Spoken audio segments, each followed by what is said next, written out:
రాత్రి నిశ్శబ్దం నాలుగు వైపులా విస్తరించి ఉంటుంది. ఆ నిశ్శబ్దాన్ని ఒక విచిత్రమైన దుప్పటి కప్పుకుని ఉంటుంది.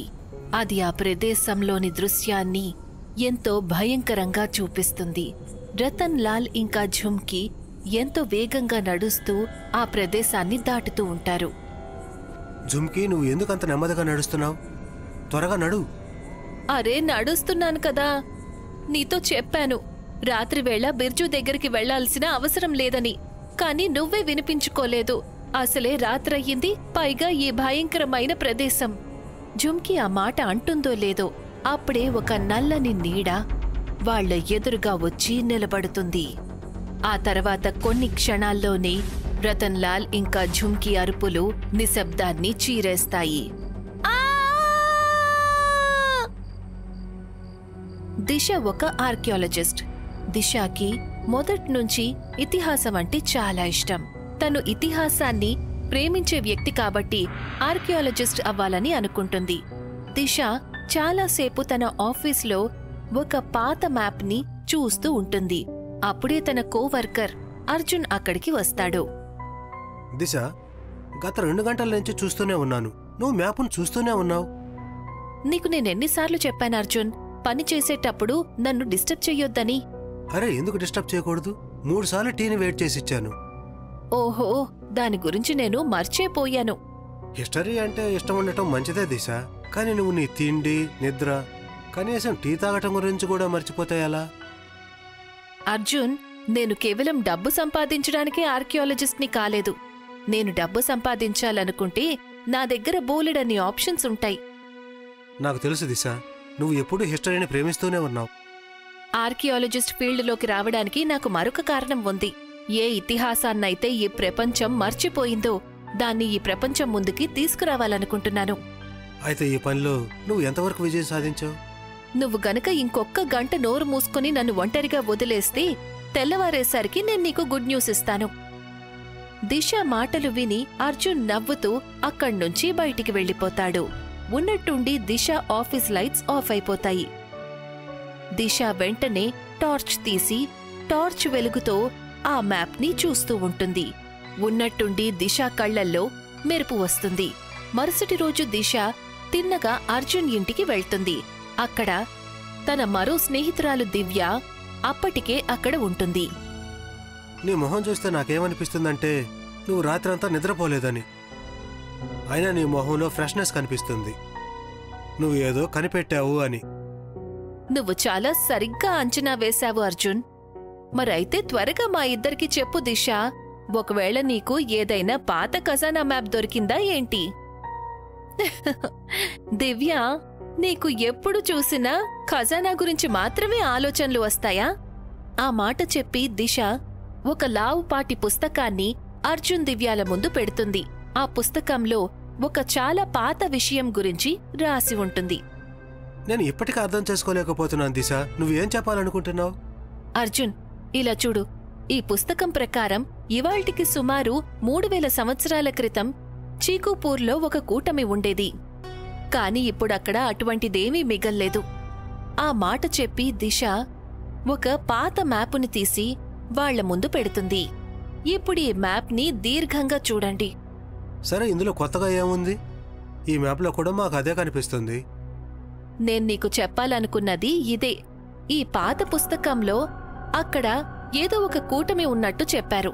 కాని ఇప్పుడక్కడ ఏమీ లేదు. నాకు నమ్మకం ఉంది, ఇప్పుడు ఖాళీగా ఉన్న ఆ ప్రదేశంలో మనకి ఖచ్చితంగా వాళ్ల ఆనవాళ్లు దొరుకుతాయి. అది ఎన్నో వేల సంవత్సరాల క్రితం అక్కడే మాయమైపోయింది. కాని నీ నమ్మకం తప్పు కూడా అయ్యుండొచ్చు కదా. మళ్లీ మనం విఫలమైతే అప్పుడేం చేస్తావ్? సఫలం ఇంకా విఫలంకి కేవలం ఒక్క అక్షరమే తేడా ఉంటుంది. నాకు నమ్మకం ఉంది, ఈసారి మనం తప్పకుండా విజయం సాధిస్తాం. ఆ మాట చెప్పి దిశ అర్జున్ వైపు చూసి ఇలా అంటుంది. నువ్వు ఇప్పుడే ఈ క్షణమే చింకూపూర్కి బయలుదేరు. మన టీంలో కొంతమందిని అక్కడికి తీసుకువెళ్ళు. కొంతమందిని నువ్వు చింకూపూర్కి చెందిన వాళ్లని తీసుకెళ్లే ప్రయత్నం చెయ్యి. వాళ్లక్కడ తవ్వడానికి ఒప్పుకోవాలి. నేను దివ్య కావలసిన ఏర్పాట్లు చేసుకుని రేపు అక్కడికి చేరుకుంటాము. ఓకే? అర్జున్ టీంని తీసుకుని చింకూపూర్కి బయలుదేరతాడు. చింకుపూర్ ఒక చిన్న గ్రామం. అది 4 వైపులా దట్టమైన అడవితో చుట్టుముట్టి ఉంటుంది. మరుసటి రోజు దివ్య, దిశ తమ కార్లో చింకుపూర్ చేరుకుంటారు. చాలా లాంగ్ డ్రైవ్ తర్వాత నాకు నడుం పట్టేసినట్టుంది. పనివాళ్లను కూడా పనిలో పెట్టాను దిశ. అందరూ తవ్వకాలు కూడా మొదలుపెట్టారు. దిశ తవ్వకాలు మొదలుపెట్టిన పనివాళ్ల దగ్గరికి వెళ్లి అక్కడ చుట్టుపక్కల ప్రదేశాన్ని గమనిస్తుంది. నేను నీతో చెప్పాను కదా, ఈ ఊరికి చెందిన వాళ్లని కూడా కొంతమందిని తీసుకోమని.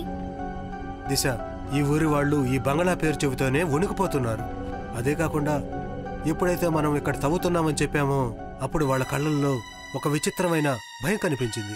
వాళ్ళు భయానికి వణికిపోతూ వాళ్ళ ఇంటి తలుపుల్ని మొహానే మూసేసేశారు. ఇందులో వాళ్ల తప్పు లేదర్జున్. ఈ ఊర్లో ఉన్న పెద్దవాళ్లు చదువుకోలేదు, తమ పిల్లల్ని కూడా చదివించలేదు. ఖచ్చితంగా ఈ పాడుబడ్డ బంగళా గురించి ఇక్కడ కూడా ఏదో ఒక కథ ప్రసిద్ధి చెందే ఉంటుంది. సరిగ్గా చెప్పావు. ప్రతి ఊర్లోనూ ఈ భూత ప్రేత పిశాచాల గురించి కథలు చెప్పుకుంటూ ఉంటారు కదా. నువ్వు కూలివాళ్ల గురించి ప్రయత్నించు, వాళ్లతో ఆపకుండా పని చేయించు. నాకు వీలైనంత త్వరగా పాజిటివ్ రిజల్ట్స్ కావాలి. దిశ మాట విని అర్జున్ కూలివాళ్ల దగ్గరికి వెళ్తాడు. దిశ రాత్రి పగలు కష్టపడి తన పని చేస్తూ ఉంటుంది. 3 రోజుల్లోనే దిశ టీం కూలివాళ్లు చాలా లోతుగా గొయ్యి తవ్వుతారు. ఉన్నట్టుండి ఒక కూలివాడు గట్టిగా అరుస్తూ, తవ్వకాలు ఆపండి, ఇక్కడ కింద ఉందనిపిస్తోంది. దిశ మేడంని వెంటనే పిలవండి. దిశ పరిగెత్తుకుంటూ ఆ చోటికి వెళ్తుంది. ఇక్కడ మీరు చాలా జాగ్రత్తగా తవ్వాలి. అది ఎవరిదో స్కెలిటన్లా ఉంది. గుర్తుపెట్టుకోండి, ఈ స్కెలిటన్ కనీసం 300 సంవత్సరాల పాతది. దిశ అలా చెప్పిన తర్వాత కూలివాళ్లు ఆ చోటుని ఎంతో నెమ్మదిగా తవ్వటం మొదలు పెడతారు. కాసేపట్లోనే దిశ ఎదురుగా ఒక విచిత్రమైన, చాలా పెద్ద ఆకారం ఉన్న స్కెలిటన్ కనిపిస్తుంది. ఈ స్కెలిటన్ అయితే ఎవరో ఆడమనిషిదిలా ఉంది. అదే కదా, నేనేమనుకుంటున్నానంటే ఈ స్కెలిటన్ పొడవు కనీసం 15 అడుగులైనా ఉంటుంది. ఇదెలా సాధ్యమవుతుంది? దిశ ఆ మాట అంటుందో లేదో అప్పుడే చింకుపూర్ గ్రామవాసులు ఒక సాధువుతో పాటు అక్కడికి వస్తారు. ఆ స్కెలిటన్ని చూసి సాధువు కళ్ళు భయం ఇంకా ఆశ్చర్యంతో అలాగే ఉండిపోతాయి. ఈ స్కెలిటన్ను మళ్లీ పాతి పెట్టేశాయి. నువ్వసలు ఏం చేయబోతున్నావో నీకు తెలియడం లేదు. చూడండి, నేను మీ మాటలు వినాలని అనుకోవడం లేదు. దయచేసి నా పని నన్ను చేసుకోనివ్వండి. మూర్ఖురాలా అంటూ ఉంటారు. ఈ బంగళా చుట్టుపక్కలంతా కూడా ఒక కాలంలో రాక్షసులు నివాసం ఉండేవారని. నువ్వెప్పుడు భస్మీ పేరు వినలేదా? మీరు ఏం మాట్లాడుతున్నారు? నాకసలేం అర్థం కావడం లేదు. నీకు ఏదైతే ఎముకల గూడు దొరికిందో ఆ ఎముకల గూడు చూసిన తర్వాత కూడా నీకింకా అర్థం కావడం లేదా? ఒక స్త్రీ ఎముకల గూడు ఇంత పెద్దదిగా ఉంటుందా? ఈ ప్రదేశం మొత్తం ఒక కాలంలో భస్మీ సముదాయానికి చెందింది. మీరు ఏ భస్మీ గురించి చెప్తున్నారు? ఎవరావిడ? భస్మి అంటే ఒక రాక్షసి. తను చాలా శక్తివంతురాలు. ఆమె ఎవరి రూపాన్నైనా చాలా సులభంగా ధరించేది. ఆవిడ చాలా ప్రమాదకరం కూడా. ఈ భూమి మీద ఎన్ని ఎముకల గూడులైతే ఉన్నాయో అవన్నీ తమ సముదాయానికి చెందినవే. ఒకవేళ మనందరం ప్రాణాలతో ఉండాలనుకుంటే ఇక్కడి నుంచి వెళ్ళిపో. చూడండి, నేను గనక మౌనంగా మీ మాటలు వింటున్నాను అంటే దానర్థం మీరు మీకిష్టం వచ్చినట్టు మాట్లాడొచ్చని కాదు. ఇక్కడ ఎంతమంది అయితే ఉన్నారో వాళ్లందరూ చదువుకున్నవాళ్లు. మూర్ఖురాల, ఈ ప్రదేశంలో ఊరి వాళ్ళు చాలా వరకు రహస్యమయ పరిస్థితుల్లో అంతమవుతుంటారు. ఈ ప్రదేశానికి దగ్గరలో ఎవరు చనిపోయినా సరే వాళ్ల ఒంటి మీద మాంసం ఉండదు. మరుసటి రోజు వాళ్ల ఎముకల గూడు మాత్రమే ఉంటుంది. సాధువు మాటలు విని దిశ వాళ్ల టీం కూలి వాళ్లతో, వీళ్లందరినీ బయటికి పంపించండి. దిశ టీం వాళ్లందరూ వాళ్లని బయటికి పంపించేస్తారు. దిశ ఆ స్కెలిటన్ని తన టెంట్కి తీసుకువెళ్తుంది. అర్ధరాత్రి దాటుతుంది. దిశ లాంతరు వెలుగులో ఆ ఎముకల గూడుని స్టడీ చేస్తూ ఉంటుంది.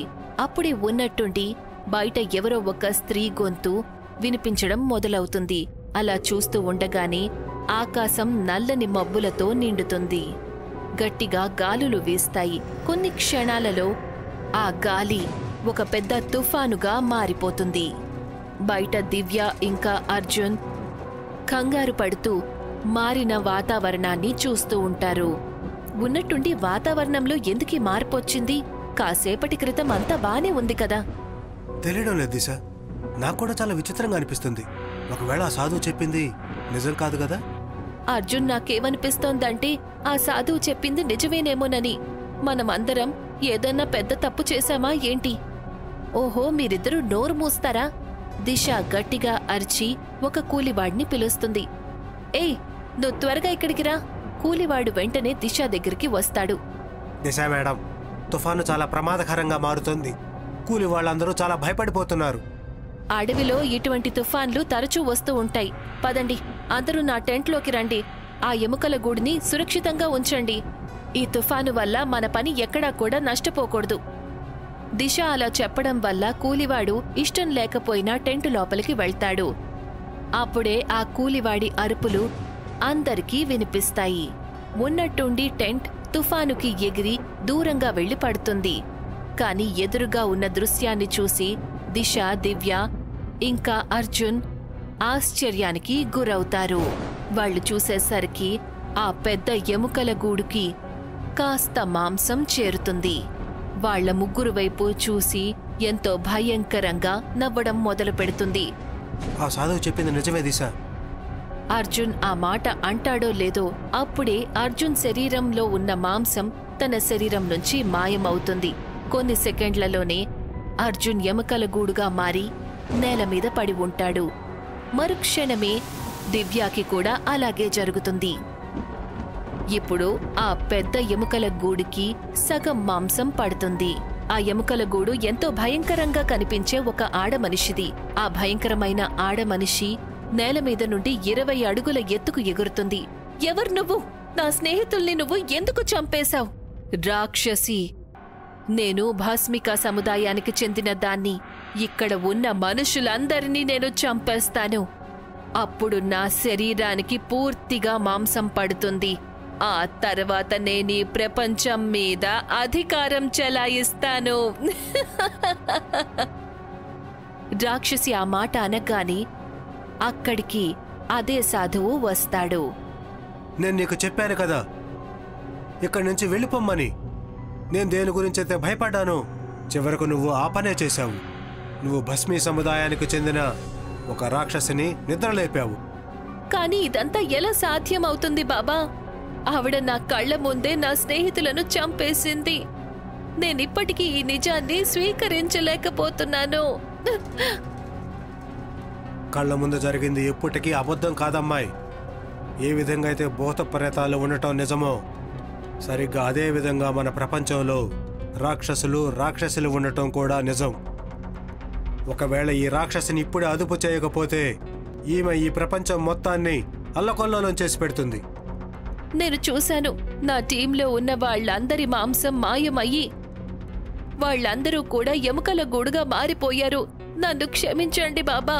ఎలాగైనా సరే ఈ రాక్షసిని ఎముకల గూడుగా మార్చేయండి. సాధువు కళ్ళు మూసుకొని మంత్రాన్ని జపిస్తాడు. ఉన్నట్టుండి రాక్షసి సాధువు వైపు చూసి ఎంతో కోపంగా, ఇక్కడ్నుంచి వెళ్ళిపో సాధు. ఇక నువ్వు ఏమీ చెయ్యలేవు. వీళ్లను వదిలిపెట్టే రాక్షసి. వీళ్ళు నిర్దోషులు. అసలు వీళ్ళు నీకు ఏమన్యాయం చేశారు? నువ్వు వీళ్ళందరినీ ఎందుకు దారుణంగా చంపుతున్నావు? ఎందుకంటే వీళ్ల మరణమే నాకు బలం. నువ్వు చూడ్లేదా? ఏ మనిషి శరీరమైనా నేను ఏ విధంగా తీసుకొని నా శరీరానికి పెట్టుకుంటున్నానో? రాక్షసి మాటలు విని సాధువు చాలా దీర్ఘాలోచనలో మునిగిపోతాడు. అప్పుడే అతనికి ఒక ఆలోచన వస్తుంది. అతను తన సంచిలో నుంచి మంత్రించిన ఒక కడియం తీస్తాడు. అతను దిశ వైపు చూసి, ఈ కడియాన్ని నువ్వు వెంటనే వేసుకో తల్లి. ఎందుకు బాబా? ఇది మంత్రించిన కడియం. ఇది ఉన్నంత వరకు ఈ రాక్షసి నిన్ను ముట్టుకోలేదు. ఈ రాక్షసిని ముందులా మార్చడం చాలా అవసరం. లేకపోతే మనం ఎంత తలుచుకున్నా ఏమీ చేయలేకపోతాం. సాధువు అలా చెప్పేసరికి దిశ కడియాన్ని వేసుకుంటుంది. నీ దగ్గర పెట్రోల్ ఉంటే వెంటనే తీసుకునిరా. సాధువు చెప్పడం వల్ల దిశ పరిగెత్తుకుంటూ కార్లో ఉన్న పెట్రోల్ క్యాన్లను తీసుకుని వస్తుంది. ఎముకల గూళ్ళన్నిటి మీద పెట్రోల్ పోయి. దిశ పెట్రోల్ పొయ్యటం చూసి ఆ రాక్షసి గట్టిగా అరుస్తుంది. ఆమె ఎగురుకుంటూ వచ్చి దిశ దగ్గరికి వస్తుంది. అప్పుడే ఒక్క దెబ్బతో వెనక్కి వెళ్లి పడుతుంది. ఈ ఎముకలన్నింటికి వెంటనే నిప్పంటించమ్మా. దిశ ఎముకల గూళ్ళన్నిటికీ నిప్పంటిస్తుంది. కాసేపటి తర్వాత ఆ రాక్షసి శక్తులు బలహీనపడతాయి. తను ఎంతో గట్టిగా అరుస్తూ నేలమీద పడిపోతుంది. దిశ కళ్ల ముందు ఏ ఎముకల గూడునైతే తవ్వకంలో బయటికి తీస్తుందో అదే మళ్లీ కనిపిస్తుంది. ఈ ఎముకల గూడును మళ్ళీ నువ్వు ఎక్కడైతే తవ్వావో అక్కడే పెట్టు. దిశ ఆ ఎముకల గూడుని మళ్లీ అక్కడే పాతిపెడుతుంది. కొన్ని విషయాలు, కొన్ని రహస్యాలు రహస్యంగా ఉండడమే అందరికీ మంచిది. అప్పుడప్పుడు మనం ఆ రహస్యాల గురించి తెలుసుకునే ప్రయత్నం చేయకూడదు. దిశ కన్నీళ్లు నింపుకొని తన నగరానికి తిరిగి వెళ్ళిపోతుంది.